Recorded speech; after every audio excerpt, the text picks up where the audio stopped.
Hey, welcome back to my channel.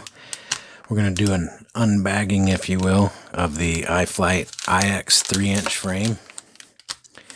And this is going to be a upgrade for me because the SkyStar's X120 bolt, I have packed enough stuff in this thing to where it's time to get a little more space. And then also I'm going to run these Gem Fan 3x2s. So this is the SkyStar's 1106 motor running a 4S on 4500 kV, and these props are 3-inch props. So that's a pretty fair amount of prop for that little motor. But I'm hoping that the 3x2 will be good. Obviously, that prop's too big for this frame. Plus, I've super glued this frame together quite a few times, and it's time for it to go. So let's get to unboxing. Or unbagging, if you will.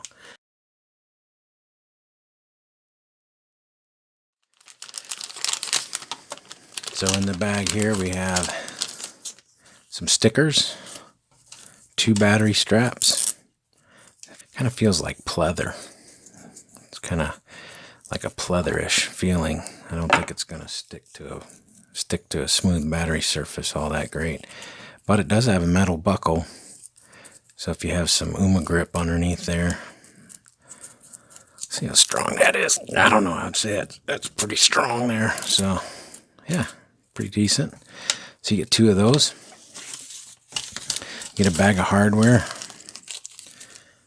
Looks like all your frame screws, your standoffs, everything looks to be in there. All right. Get an instruction guide on how to put it together. The frame itself. All right. This feels pretty good. Yeah, all the way around. So yeah, they did chamfer, and feels like they sanded this all the way around. The inside holes are pretty sharp, though. Might want to look at that. Look at that top plate real quick. That's one thing the top plate's smooth and chamfered all the way around, except for there. See, that battery strap goes through there, and those edges are kind of sharp, and it just eats your battery strap up. So what I like to do is take a diamond file like this and just kind of go in here and just smooth that out as best I can, just to make that battery strap last a bit longer. But yeah, if you rub on that edge is it's a little bit sharp. So let me get some stuff moved around here. We don't need this anymore. Okay. So in here we got the top plate, and then we get 2 camera mounting plates. Okay. And now get our bag of hardware here and see what they got in here for us. And we have 4 standoffs. Look at how tiny they are. Just wee little things. We'll get a measurement of all this stuff here in just a second. So they give you some plastic nuts. Looks like more than you need. And then some standoffs. They give you enough to do a 3-stack. 4 and 4 and 1. I don't understand that. a regular stack, a regular 3-stack is going to have 4, 8, and 12. So you need 12 of these. And here, for some reason, we only have 9. So it's a good thing I carry some of these. But if you're planning on doing an ESC, a flight controller, and a VTX, you're going to need some more of those. Or you can just go with these. These long screws going through your stack are pretty nice. But I mean, in my case, I'm transferring, so I'm not too concerned about it because it has everything in there. Okay, we have our metal screws for our standoffs and our frame. Looks like we have some longer screws here, so there are some differences here. Looks like they give you 4. So all these are the same size. And they are 6mm. And then you get 4, a little bit longer. Looks like they are 9mm. And then you get some long screws for your stack, which are 25mm. All right, these little standoffs. Oops. Little standoffs are 25mm by 3. So they're 3mm diameter. All right. These little standoffs here between your stack, they're all the same, and they're coming in at 4mm. So you're gonna have 4mm between your stack, and they are all the same. I've had in the past where you get these, and some of them will be long and some of them will be short. I know the older diatones came that way before they started going to all the little rubber bushings and whatnot. All right, so what I'm going to do is I'm going to go ahead and zoom in here, and we'll get some measurements of some of these other holes and everything. I will mention one thing here. I've already looked online to make sure, but yeah, it is. So your mounting pattern for all 4 motors, or you can use a 9 or a 12mm mounting.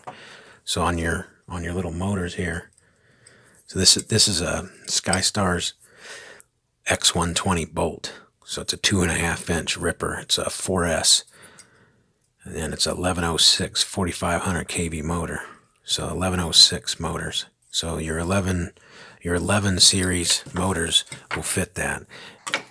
And it'll also fit your 14, these are 1408 motors on here. This is the Mamba diatone turned into a wicked 4S freestyler, and I slammed it. So it's pretty nasty. But yeah, the 1408 motor, so it has the 12mm.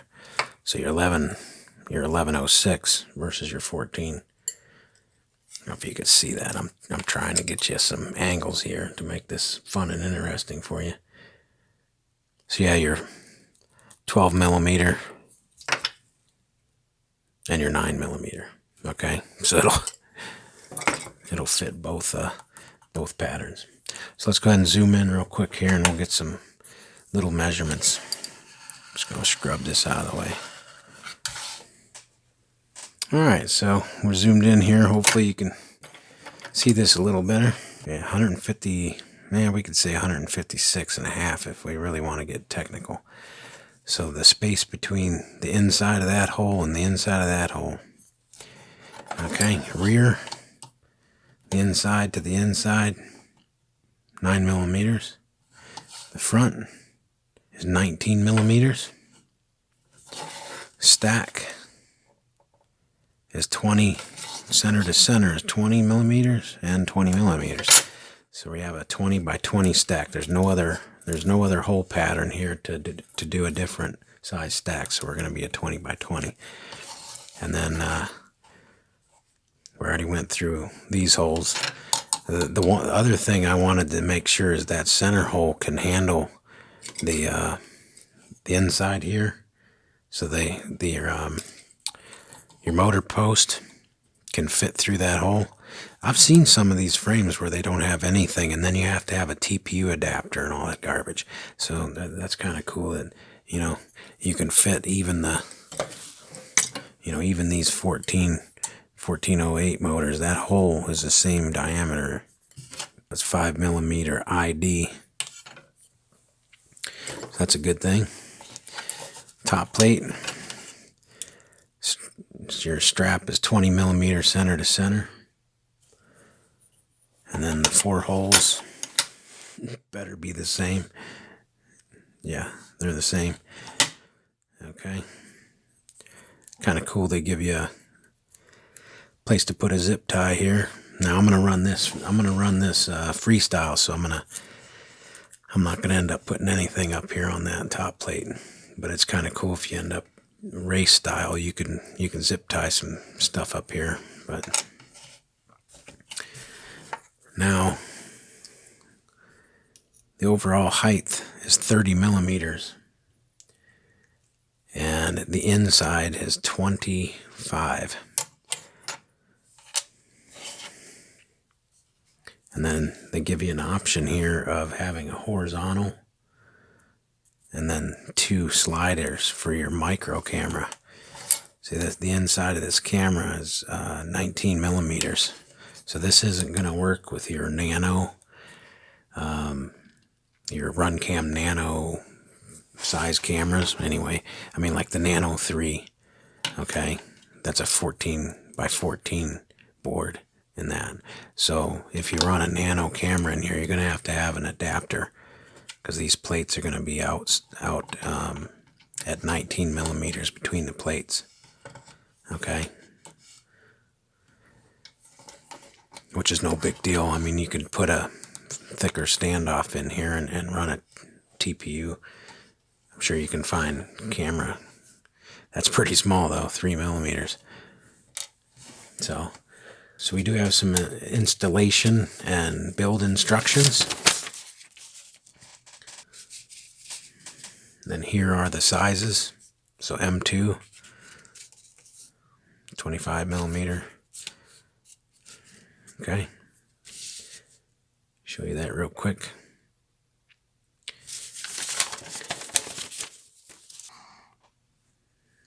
And the thickness of the bottom plate is exactly 3 millimeters. Top plate is 2 millimeters, right on the money.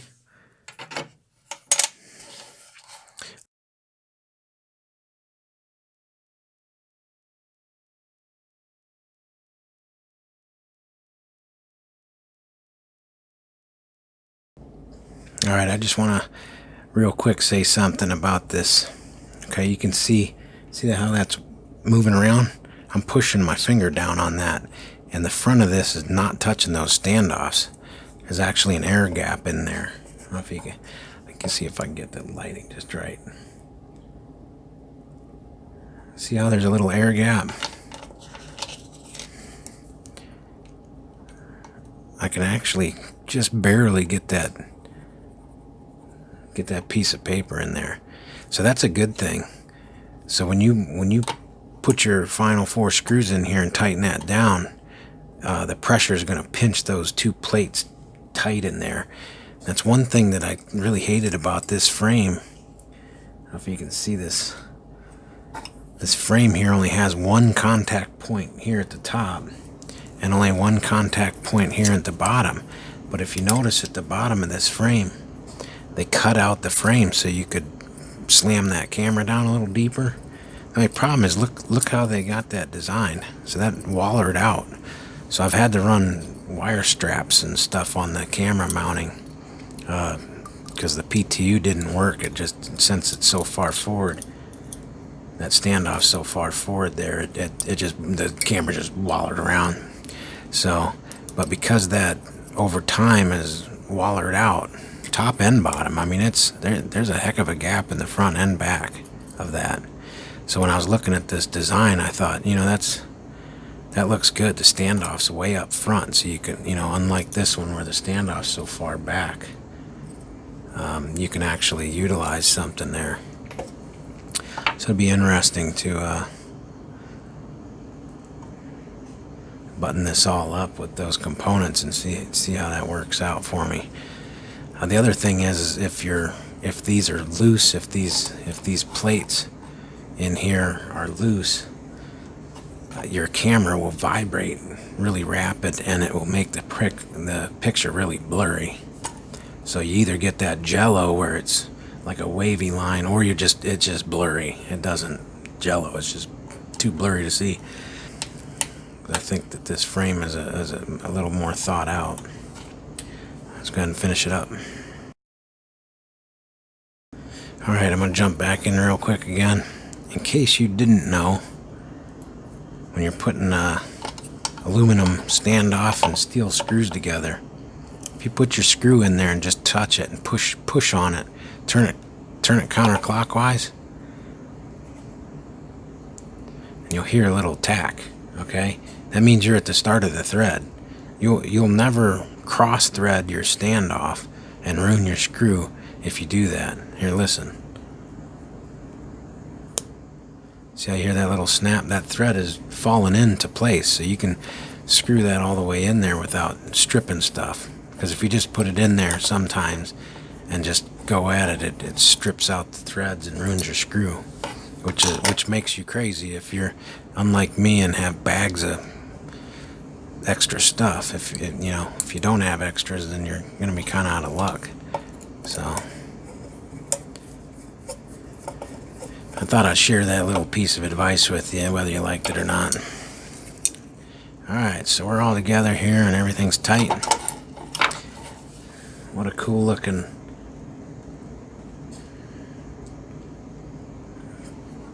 little dude, huh? What do you think? I gotta see the 3-inch props on here. I'm kind of excited. Here we go. We got the 3-inch props on there. It's gonna be gnarly. We'll have to see. But let's go ahead and get some weights of how much we got here, and then we'll get some more measurements of the inside stack height and all that. Okay, so 25.88, 25.86. Okay, so that's just with the first initial standoffs and just the frame put together. These 4 standoffs here, I'll give you some weights of these guys here in case you're gonna put them in. You can, good grief. All right, it's 2 grams for those 4 screws. So the inside spacing is 25 millimeters. Overall height of the whole thing is 30 millimeters.